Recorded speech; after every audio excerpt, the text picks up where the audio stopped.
Hi, everyone. This is Ricky Romero, founder and CEO of Inspirio Enterprises. Today, we'll be continuing my mini-series on proven ways to immediately boost your enrollments without spending a dime, and obviously doing it compliantly. During my first part of the series, you would have heard me talk about 5 proven ways, which include the countdown campaign, call-a-thon competition, enrolling graduates, video text messaging, and asking agencies for referrals. If you missed that, please go back to my post and you'll find it. Joining me today is my colleague and admissions training expert, Kathy Belletty. Let's get right into it. Growing and converting more business isn't just about getting your name out there and trying to be everywhere. It's about building deeper relationships. The team at Inspirio has been boosting brands like yours with the art and science of emotional and relational lead generation and sales strategies for over 14 years. If you want more business, better conversions, and higher profits, keep listening. If you need immediate help, visit Inspirio.ai. That's INSPIRIO.ai. Today, we're going to be going over 5 more proven ways to immediately boost enrollments without spending a dime. And the first of them is getting the word out. You can do that through many different techniques. And one of my favorites is doing a text blast. Now, if you don't have a text blast service, I can recommend a few to you, but one of them is called easy texting. And basically what you do is upload your list of phone numbers that you have, and you can write your message, try to keep it under 160 characters so it stays within the boundaries of, too big of a text message. And you also have to make sure that you have a text to stop message in there. That way, if somebody responds stop, then you can take them off of your contact list. That's really important for compliance issues.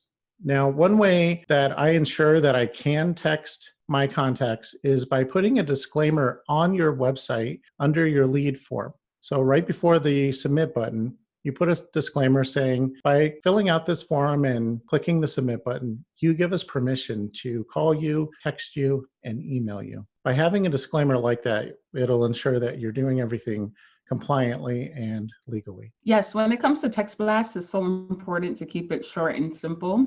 What I do, I would normally end my text messages by asking a question. And so it's something as simple as, hi, this is Kathy with Inspirio Institute.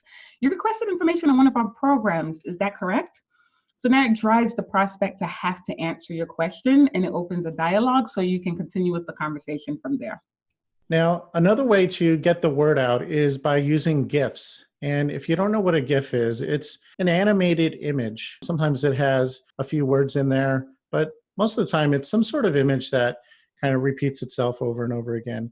And these are really fun. A lot of people are exploring them on the internet. But if you email a GIF or you text a GIF, it really does disrupt from the normal emails and texts that you might receive on a daily basis. So to your prospect, it's another way of standing out and making your communication with them more memorable. Also is a really good icebreaker. So you want to look for stuff like animals, because animals is always the key to everyone's heart.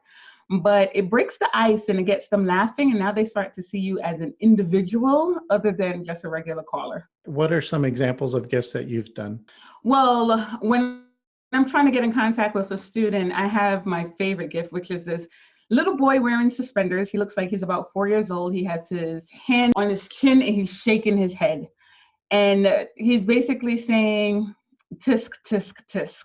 Still waiting on a response. And a lot of times when I've been reaching out to prospects and nobody responded, I sent that gift, and all of a sudden I got a response almost immediately, because 1, it made them laugh, and 2, it's like, okay, that's actually pretty funny. Let me respond to her. She seems pretty cool. But that's one of my favorite ones. And another one with a dog shaking its head. That always gets them because it's super funny.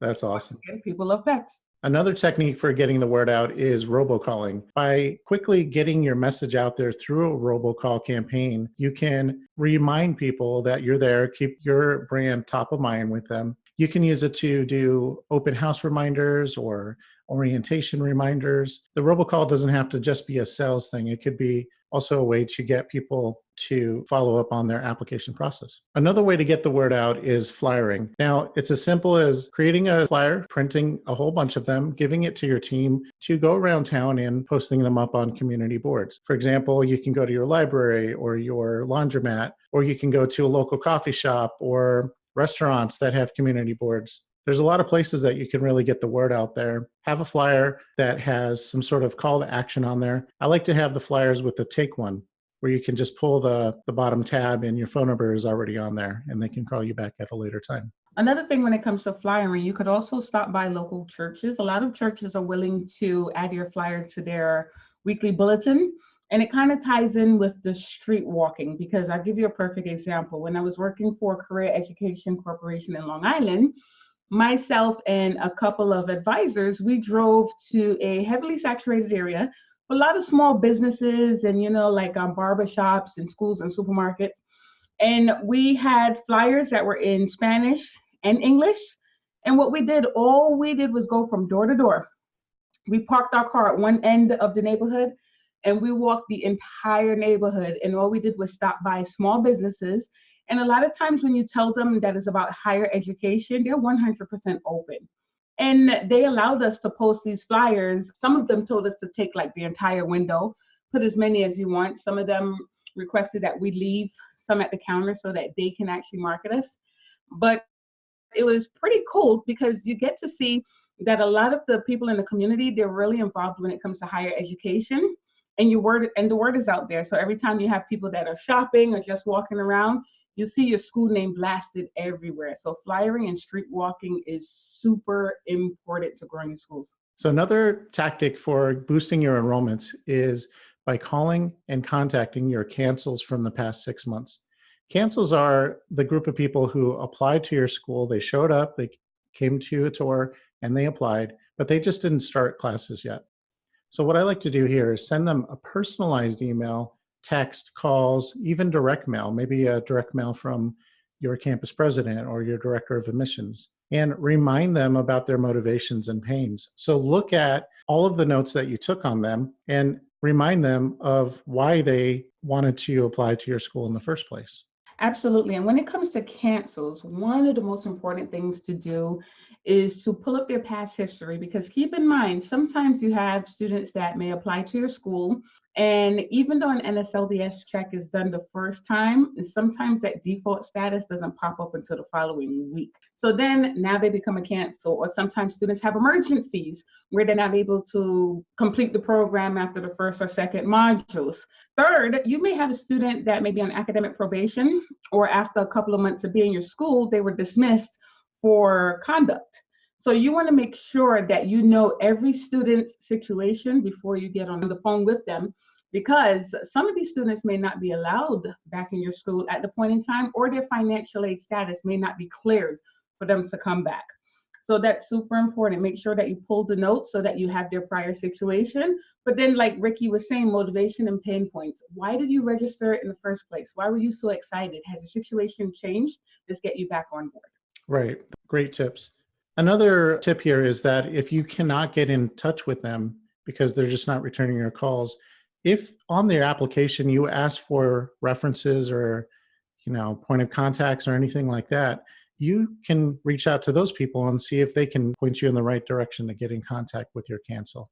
Another strategy for quickly boosting your enrollments is to contact your appointment no-shows for the past 2 months. Now, the definition here of an appointment no-show is anybody who scheduled an appointment with you and they just didn't show up. They most likely didn't even call to let you know they weren't going to show up. They were just a no-show. And the reason why you want to contact them no more really than 2 months is because anywhere beyond 2 months, they've kind of forgotten about the whole experience with making that phone call with you and having that rapport with you. So if you call them within a 2-month period, they're a lot fresher and you're a lot fresher in their mind, and you can have more traction with them. Also, when it comes to appointment no-shows, this is why we always say on the first call, make sure that your conversation is focused around them. What are they currently doing? What are you going through? What's making you want to make this change? Why are you looking for an upgrade? If you don't have that information on your first call, guess what? When you go to call a no-show, you don't even have anything to work with. If you are focusing your first call around all the information on the school, all you're doing is selling. But the reason why we always say to keep it about the student is because you're supposed to be gaining as much information as possible, not only to inspire and motivate them to start school, but in situations like this, when you have that point in time where you're calling no-shows, now you have something to go by. Now you can revisit their prior situation and ask them, so has the situation changed? You know, how's that boss treating you? I know that you weren't happy with that situation when I spoke to you a couple months ago. Let's get you back on track. Super important. Focus that first call on them so that when you are calling those shows, you have something to work with so that you can re-inspire them. And another tip here is during your first phone call, while you're setting your initial appointment, ask them if there are any obstacles preventing them from coming to your appointment. They may say something like, oh yeah, I may have to pick up my daughter at school or something like that. Well, during that time that they give you the obstacle, you can then come up with a solution with them to figure out maybe that time isn't a good time to schedule, or maybe they can figure out a solution on somebody else picking up their daughter for them so they can still make your appointment. Going over the obstacles will ensure that you have a better show rate. But also, it may tell you when your appointment time comes up that, oh, I was expecting them possibly to not show because of this situation. And then so when you give them a reminder call or a follow-up text or email or something like that, you can address that. The fourth way to boost your enrollments quickly is to call your leads from 12 months ago. Now, why 12 months ago? Well, the reason why we do this is because sometime last year, exactly at this time, this season or this month, they had inquired with you. And there may have been something that inspired them to contact you during that time. Well, whatever that reason was, it could actually be the same reason that they need to start your school right now too. So give them a call, and don't just call one time and forget about them. Call a few times, send them some emails, send them some text messages, remind them why they need to go back to school. Also, if there's anything new going on at your school that wasn't going on 12 months ago, or if you're experiencing a whole bunch of successes with your current students, then tell them about that too. They may have forgotten all the reasons why they should come to your school. Exactly. And when you're talking about leads from 12 months ago, most likely they don't even remember who you are or even applying to your school. So what you can do is start your contact strategy all over again. And something as simple as calling twice the very first time. Remember the contact strategy, when you're contacting a brand new lead, you don't call them once and leave a voicemail.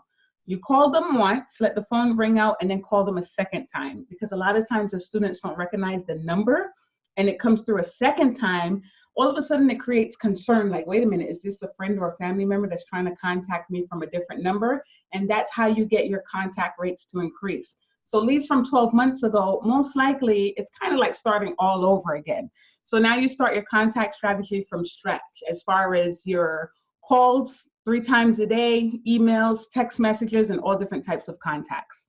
And remind them who you were and why they contacted you the first time, but then draw more energy, more information as far as, okay, so in the last year, you contacted us because you were interested at that point in time. What has been going on within the last year? You know, has the situation changed? Are you still looking for additional training? Or are you happy where you are?